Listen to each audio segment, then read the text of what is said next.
Doctor గారు ఈ teas అలవాటు ఉన్న వాళ్ళు మనం చాలామంది చూస్తుంటాం. అవునండి. మార్నింగ్ పూట లేగంగానే టీ, ఆ తర్వాత మళ్ళీ ఆఫీస్కి వెళ్ళేటప్పుడు ఒక టీ, మళ్ళీ లంచ్ అయిన తర్వాత ఒకటి, ఈవినింగ్ ఒకటి, మళ్ళీ నైట్ పడుకునేటప్పుడు ఒకటి. సో ఈ టీలన్నీ కలిపితే చాలా షుగర్ వెళ్ళిపోతుంటుంది బాడీ. అవునండి.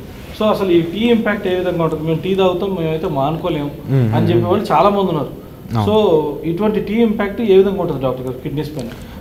సో ఇక్కడ మనకి ఆల్రెడీ నోన్ కిడ్నీ పేషెంటా లేకపోతే కిడ్నీ పేషెంట్గా నార్మల్ పర్సన్ అందాం. సో వీళ్ళిద్దరికీ కూడా డెఫినెట్గా మన అడ్వైస్ అనేది డిఫరెంట్గా ఉంటుందండి.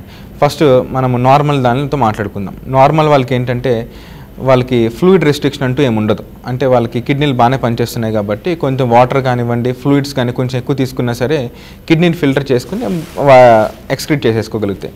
సో వాళ్ళకి ఏంటంటే ఈ క్వాంటిటీ ఆఫ్ టీతో పెద్ద ఇబ్బంది ఏం లేదు.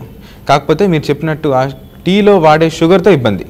సో దానివల్ల ఏంటంటే ఫ్రీక్వెంట్గా ఎక్కువసార్లు టీ తాగడం వల్ల షుగర్ కంటెంట్ ఎక్కువ బాడీలో, దానివల్ల కూడా వాళ్ళకి ఏంటంటే ఫ్రీక్వెంట్గా అదర్ ప్రాబ్లమ్స్ రావడం, అంటే షుగర్ రావడం కానివ్వండి, దెన్ షుగర్ కంట్రోల్ లేకపోతే ఇన్ఫెక్షన్స్ రానివ్వండి, ఇలాంటి ఇబ్బందులు పడుతూ ఉంటారనమాట. సో అందుకని వీలైనంత వరకు తగ్గించడం.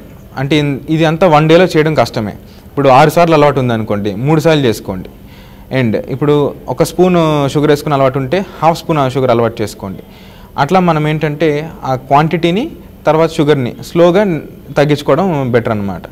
అండ్ ఇప్పుడు నిజంగా ఆల్రెడీ కిడ్నీ పేషెంటే తీసుకుందాం. వాళ్ళకి ఆల్రెడీ కిడ్నీ ప్రాబ్లం ఉంది. కిడ్నీ ప్రాబ్లం ఉండడం వల్ల వాళ్ళకి యూరిన్ సరిగ్గా రావట్లేదు, తక్కువ యూరిన్ వస్తుంది.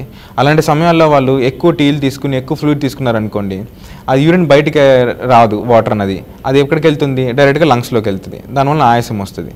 సో వాళ్ళకైతే అన్నిసార్లు అసలు కంప్లీట్గా అవాయిడ్ చేయాలన్నమాట వాళ్ళు. ఇలాంటి ఇంట్రెస్టింగ్ వీడియోస్ కోసం తప్పకుండా మా ఛానల్ని సబ్స్క్రైబ్ చేయండి.